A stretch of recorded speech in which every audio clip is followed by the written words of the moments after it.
Welcome to another interview in the Legends program of the American Academy for Park and Recreation Administration. The program records the highlights of the careers of individuals whose leadership, vision, and passion influenced and shaped the parks and recreation profession. This program is sponsored by Landscape Structures. I am Barry Weiss, and it is my privilege to interview Bill Koegler, who has been selected by the Academy to be recognized as a legend in our field. Well, Bill, first of all, congratulations. Thank you, Barry. I'm very honored and surprised to be a legend before I'm dead. But other than that, well, we didn't want to wait, so we wanted to recognize you. I appreciate that. You've done quite a bit. Can you tell us, how did you begin your career in Parks and Recreation? Barry, thinking through what I was going to say, I've had a very interesting and unique career, and my start was unique. I started as a caddy at Ogilvie Park in Wheeling, West Virginia, for the Wheeling Park Commission in 1961, and I was 12 or 13, and I was sent to a resident caddy camp that we had at Ogilvie until the late 1990s, when golf cars sort of took over the opportunity for kids to caddy. And I would have never gotten into the Parks and Recreation business, or I don't think I would have, if it wasn't for this opportunity. And it was because I had played sports in grade school, and the coaches had 2 slots to send people to camp in the summer. And a couple of us were approached and said, "You're going to go to camp this summer, and you're going to learn to golf, but the rest of the time we're going to work on making sure you're in shape and so forth." So it was I was very young and didn't know what was going on. The bad news for the football coach is that I wasn't a very good football player, and I enjoyed playing golf. So the advantage didn't happen with the caddy camp. But what did happen for me is that because I was able to go to Ogilvie in caddy camp, I was able to meet a lot of folks, and I was able to see Parks and Recreation in action at a young age. I moved on to, as I finished camp, I went to high school, was hired as a part-time snack counter person, was able to actually go to college and pay my way through West Liberty State University using some of the dollars that I made in 1966 and 67. Now, I was overpaid. I was paid $1 an hour, and that was pre-minimum wage.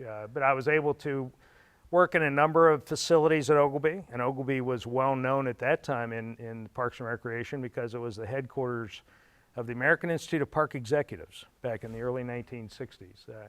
Later in my career, I had the honor of actually being in the office of where AIPE started, and that was my office for a number of years. But I worked part-time, went to local college. My thoughts were that I have a degree in education, and I have a degree in business and history, and I liked working at the parks and thought that I would work there in the summers so I could play free golf, and life would be good.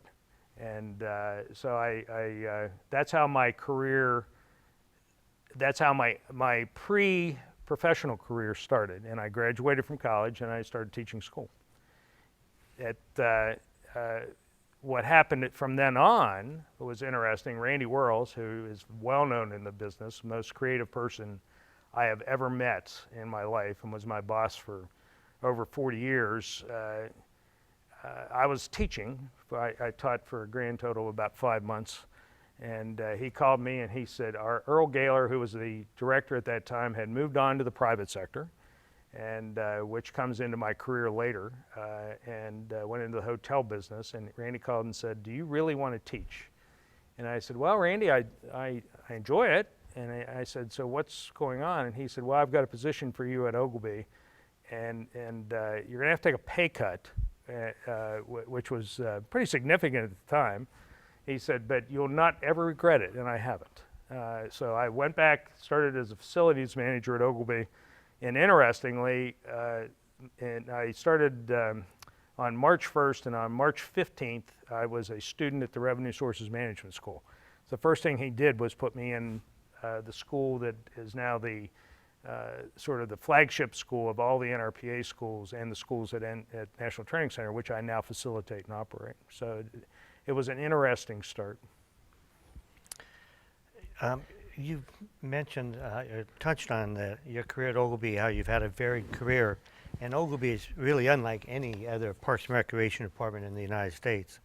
Can you explain a little more why Ogilvy is so unique? And Ogilvy has given me the opportunity to do a number of different things, and also has become known nationwide because it is so unique in a number of areas. The most unique thing about Ogilvy is that it's totally self-sustaining.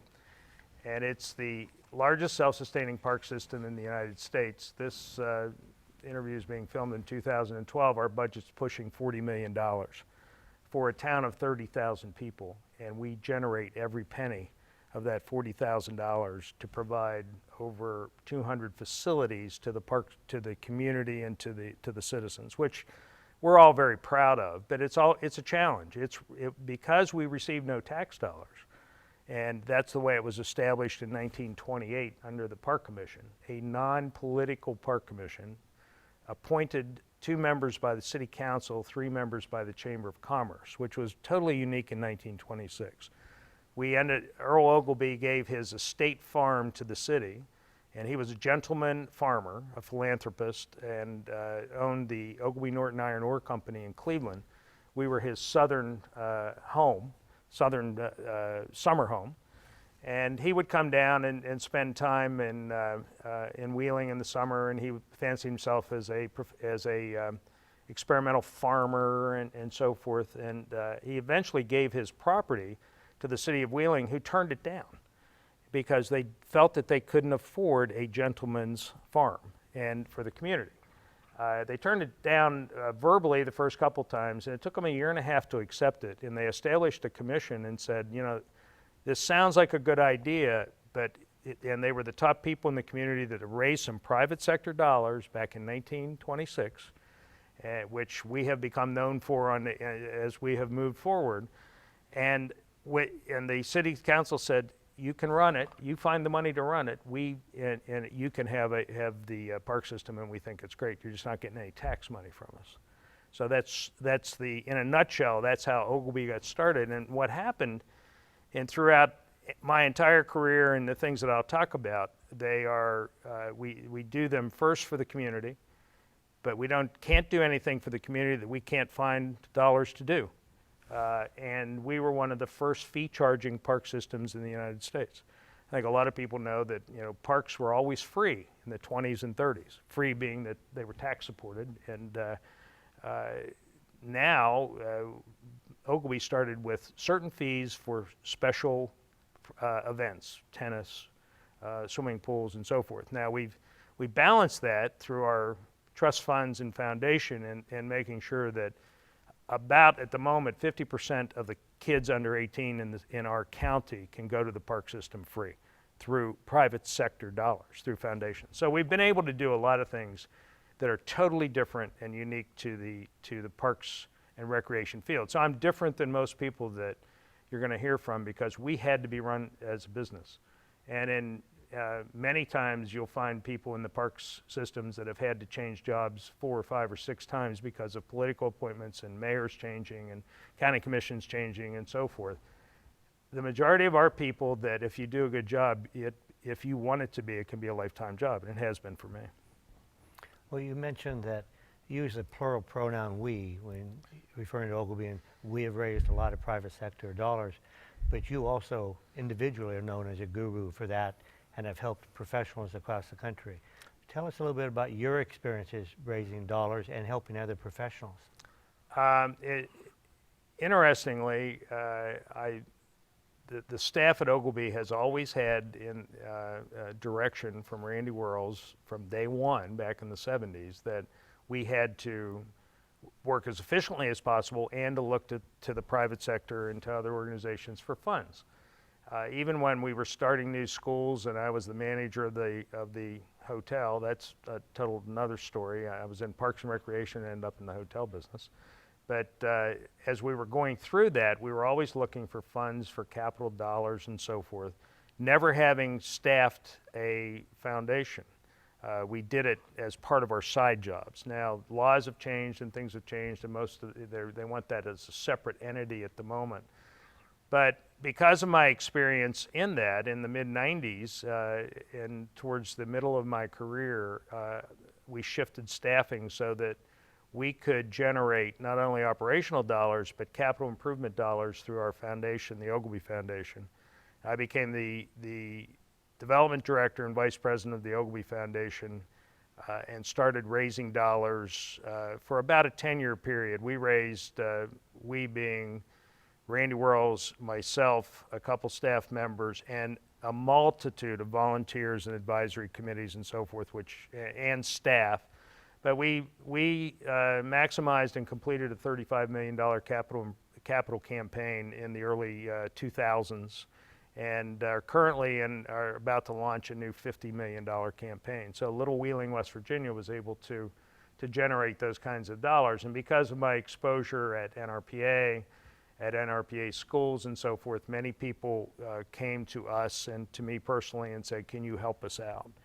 And one of my things that I'm proud of in my career is that I've been able to help at least a dozen, maybe 15 at the moment, parks departments, city, county, regional, a couple states, develop the infrastructure for a private foundation that utilizes private sector dollars to improve programs for kids, for seniors, capital improvements for buildings and for parks, finding seed money, working with other foundations that people, and you know this, people get a kick out of when you say, do you know that there are 70,000 foundations in the United States and they all have to give their money away every year? And people go, wow. But that simple fact that there are that many foundations there that must by law give their money away, and Parks and Recreation departments are now just getting in line to get those dollars. And that makes me happy that they are, because they qualify, we're quality of life for people in this United States as much as anybody else. And I think it's great that we're able to get some of those dollars. Well, I know that at my last agency, you helped us start a foundation that was successful and is still going to this day. Can you just name some other communities where you've actually helped them to do the same? Sure. On varying degrees, Knox County, Tennessee, I was just here, and we're here at NRPA Congress as I speak, and I was talking to two folks from a fellow that retired to Knoxville, and he was talking about the Legacy Foundation, and I said I'd just been down to help Pigeon Forge start their foundation, small town in Tennessee. They're all excited about it, and he said, well, yeah, but they learned from the Legacy Foundation. I said, well, I helped start that. So it was, I started the Legacy Foundation. They've got $4, $5, $6 million in 4 years. Pigeon Forge is off and running. I've worked with the Glendale Parks, City Parks with Becky Benet in Arizona. I'm working at Montgomery County, Ohio Parks, Minneapolis Parks Foundation. The Allegheny County in Pittsburgh, we started their foundation. They're the largest county park system in the United States, and they didn't have a foundation. And they're up and running, full-time director, and actively getting quite a bit of matching dollars and monies to support their system. So Fairfax, the city of Fairfax, Princeton, New Jersey. The more I sit here, I can rattle them off. But in varying ways, I've helped a number of organizations, and that makes me feel good. And that's something I'll always be able to sit back and look. And when I'm retired, if and when I retire, that I'll be able to drive through different parks in the country and say, I helped with this. I want to go see it, and that makes you feel real good. About how many people don't have an understanding of how much you travel across the country to help people and promote Ogilvy. You have a guess about how many places you've visited, how many engagements you've had? That would be a major guess. For a number, I've had a number of different positions in my career, and that probably needs to be said to tie into what's going on. I went from operations man. I was zoo director I went from operations manager to director of the Good Zoo. So I've got into the zoo business. Ogilvy is so unique, and it has so many different facets. I was zoo director. Then I was the hotel manager, and we have a 265-room hotel, and I had to learn the hotel business. Then I was in facilities and foundations, and then the reason I travel so much now, and we traveled a lot then for different reasons, but the reason I travel so much now is that I'm the director of the National Training Center at Ogilvy, which you're aware of, that now is facilitating 15 national training schools, 9 of which are with NRPA, two of which are with affiliate organizations in travel and tourism, the International Association of Venue Managers, the State Parks Association, and so forth. And because of these schools, we go to conferences and meetings to promote them. I actively recruit instructors, and all the way the schools work, the template is they're all volunteers. So basically the schools are operated by volunteers, and that's how we can keep the tuitions down. They're not meant to make any money. They are a product that Ogilvy is very proud of, and we started the first revenue school in 1965. The first school of NRPA was the Revenue Sources Management School, and when NRPA was formed, that school was a seminar at Ogilvy, and it went along with NRPA and became the first school. Now, typically the way I answer questions is in a big circle, so since I've done that, I'm going to guess that I've been in every state, and my guess is that I've seen probably 1,000 or more city, county, park, and state operations. Most of the time when I go, I give free advice and chat and talk with folks and get a tour.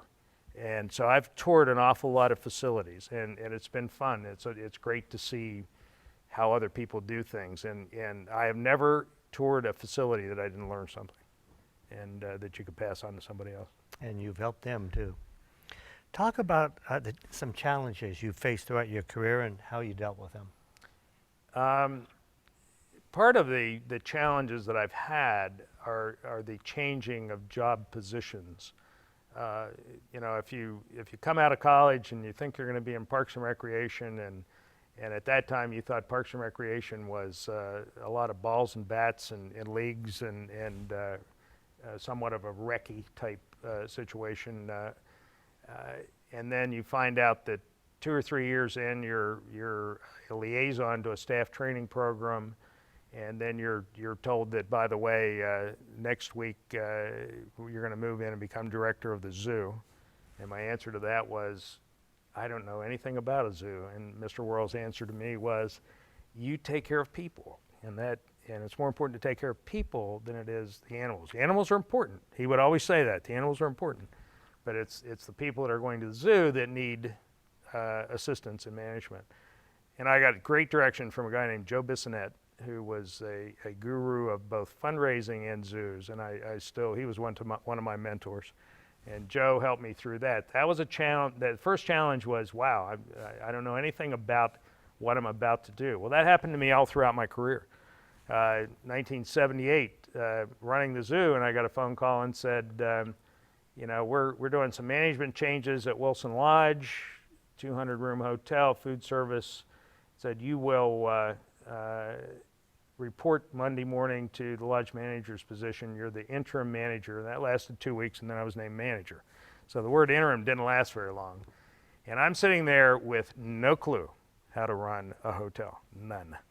And so there was a challenge. So the changes in position, I had hotel, food service, I had a food and beverage director.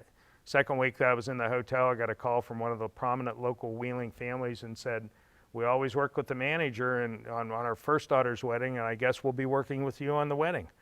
And I said, I've never planned a wedding in my life. And to myself, I didn't tell this lady that. Then I became well known as a wedding planner because I didn't have one on staff. So I became a wedding planner. So challenges of learning how to run those operations. I wasn't in the zoo long enough. I learned from the staff that we had, which were very good. The hotel, I ended up going to Cornell Hotel School for 3 summers and have a certificate in travel and tourism, hospitality management from the hotel school, #1 school in the United States. It was a continuing education program that was very similar to what I eventually expanded and developed in the National Training Center.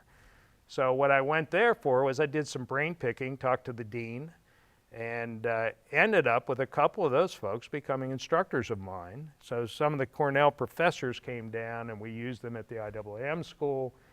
They helped us in some of our design work and meeting room design and so forth. So the challenges of changing positions, once I can recommend or tell people that if you're in, depending on what kind of a department you're in, be ready to change next week, because don't get too comfortable in your position. If you do a halfway decent job, you might get promoted, and you may end up with somewhere where you don't know what you're doing. And so I many times didn't know what I was doing, but I was able to find out how to do it by talking to people that I had met around the country, the networking concepts of our training schools, now the new director school. People come back to us and say it's all about networking. It's about who you can pick the telephone up and talk to. So I did a lot of that. I did it with the hotel, and then in the foundation business, that was a very interesting transition as well. Talk about a challenge. We decided to reorganize. I was the assistant director of the system. We had two. Doug Dalby became director of the system. Mr. Worrell said, "You're going to go with me to the foundation, train with me, and eventually you'll be the foundation director, but I want to take you with me, and we're going to raise money." And I said, "Well, Randy, I don't know if I'm very good at raising money." And I said, "I have a very difficult time asking people for money." He said, you won't have to ask anybody. And quite frankly, I never have. I've given them opportunities, but I've never said I need $25 or $50. Have I ever asked you for $25? Nope. You got any? No, just. But so what I did, I then went off and went to I became a member of the American Fundraisers Association, professional association, and went to a number of their conferences, did a lot of training. So all along the line, as I changed positions, I was able to retrain the system, park system, and my management manager, Randy Worrells, was very receptive to have it into training. And so those challenges of changing positions were always something that I had to work with. And then I had a challenge, quite frankly, at the end of my career when I'm developing the schools with, quite frankly, our relationship with the National Recreation Park Association. Because of changing boards, changing philosophies, and so forth, throughout the years, it appeared under some of the former directors that we didn't have a great relationship with them because they felt that we were competing with some of their training programs. And we would try to nurture a relationship and a partnership, but we had one with one or two of the schools. But anytime we would talk about starting a new venture, a new school, new training program, it seemed to be, in most cases, it was difficult for them to come to the table with us about developing this partnership with New Education. And it was important to us because the schools are a big part of our professional business template to make our park system work. $41 million does not come from fees at the swimming pool. It comes from running a corporate hotel for leisure business, championship golf courses, and so forth, food service, weddings, where we are producing excess revenue to pay for all the free facilities in the park. So what we do is we're generating dollars at a very reduced rate, providing season tickets and reduced rates and funded private sector programs for our local community, and building an infrastructure plant that's being paid for, quite frankly, by people from out of town, corporate. So, but to do that was we needed the relation to do the schools, which are a big part of that business plan. We needed a stronger relationship with NRPA. And we have been able to forge that, and it's been very good in the last 8 to 10 years. So this is 2012. So the 2000 model on, NRPA has restructured, and we are all on the same page at the moment, and we're very happy with that relationship, and that's assisted us in our business plan. Well, you've talked about a variety of different jobs you've had and endeavors. What are some of the successes, of which you've had many, more than we probably have time to touch, but what are some of the successes that you're most proud of that you've had in your career? That's, it's a tough question, but I think, and maybe it's because it's at the forefront of what I'm doing now, I think the development of the educational programs with NRPA, the fact that we are doing 15 now, that we are seeing young professionals from all over the country come to Ogilvy, and you can walk through the exhibit hall and somebody will say, "Hey, Bill," or "Hey, Mr. Koegler, I haven't seen you in 3 or 4 years. I went to supervisor school, and I'm now an assistant director," or "I'm going to make it back to the events management school. I see you have a new school, and that's what I'm doing." So there's no better feeling than to help young professionals, and we're doing it through the training school programs and being able to fulfill our business plan, which it's getting more important to me to help the young professionals than it is. The business plan is important, or I wouldn't be sitting here talking to you. I wouldn't have a job. But to be able to see these kids that are the next generation that will be providing leisure services around the country, and invariably, I talked some about the foundations that I'd helped start. I will get phone calls from somebody, especially when they get a gift.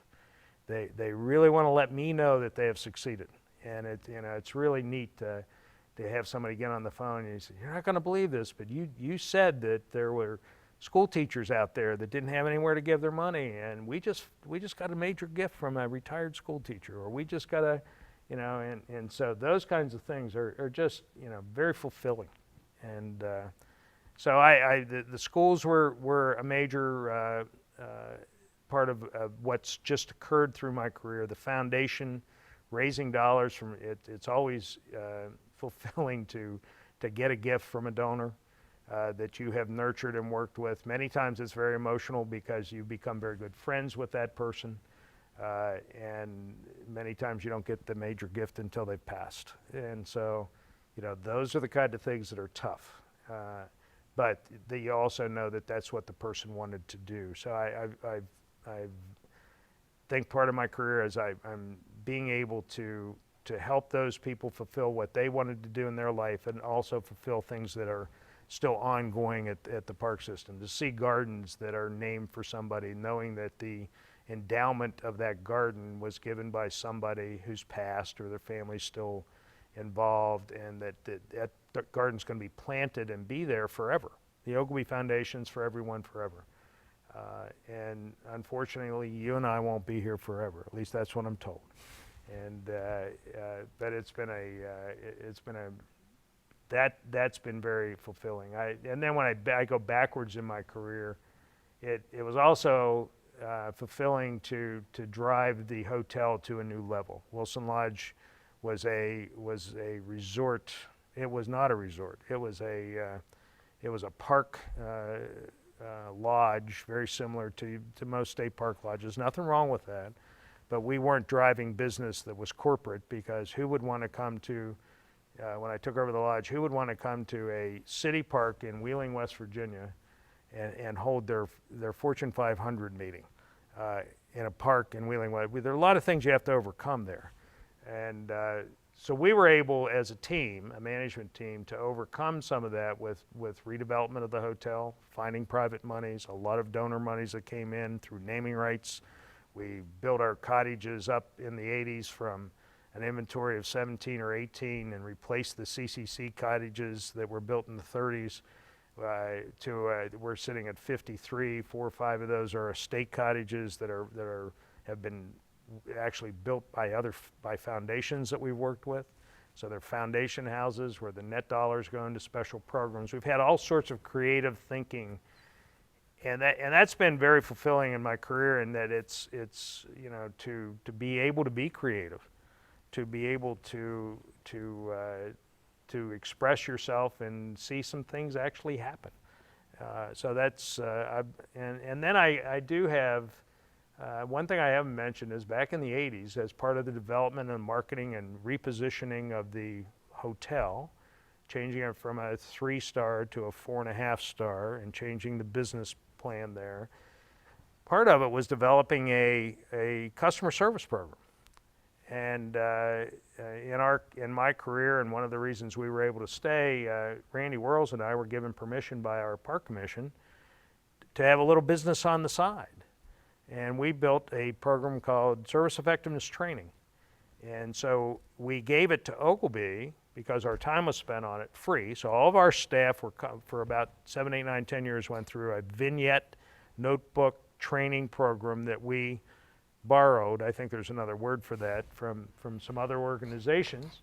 We retooled it, redeveloped it, and then we had a private company on the side, and that program was used by a number of divisions of the Corps of Engineers. We sold it to 10 to 15 state park associations.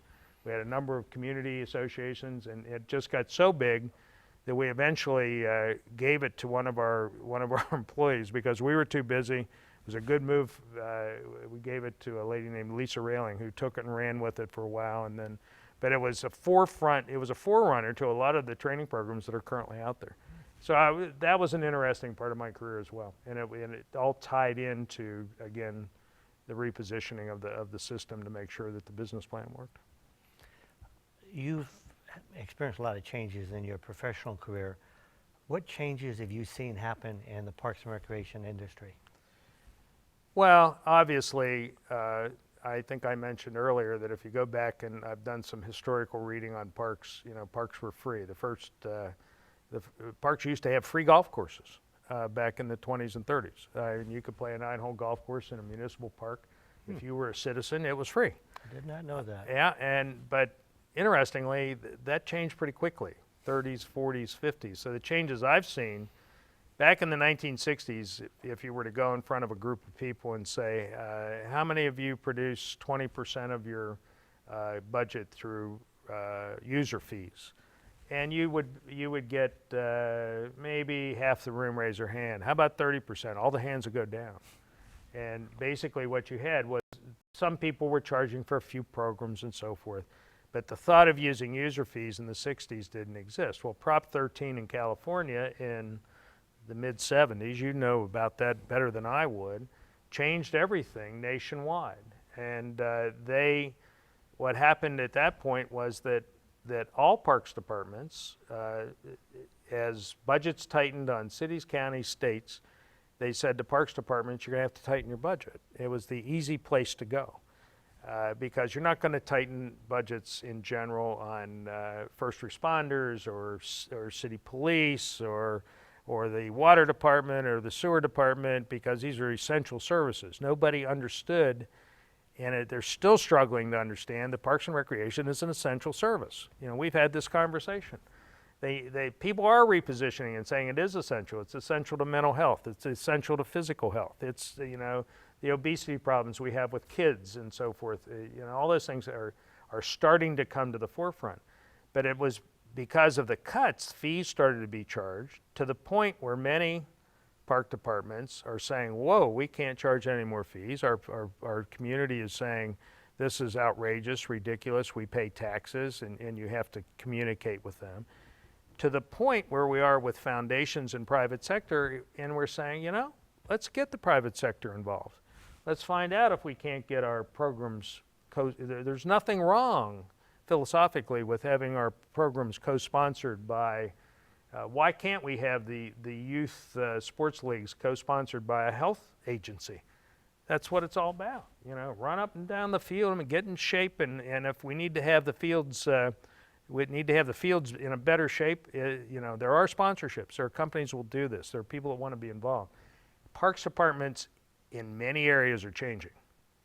It's been difficult, and it's philosophically still difficult for many folks to say, I will take a private sector dollar, until it's sort of like if you're in a desert and there's no water, and somebody finally brings you some and say, well, but that water came from the private sector and I don't think I can drink it. Well, eventually you will.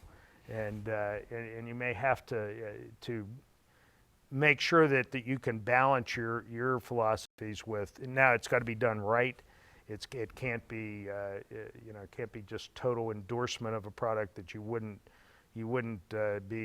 have a beer company or an alcohol company support a youth group. I mean, so but those kinds of things, obviously if you do your due diligence, you can that will work out. Yep.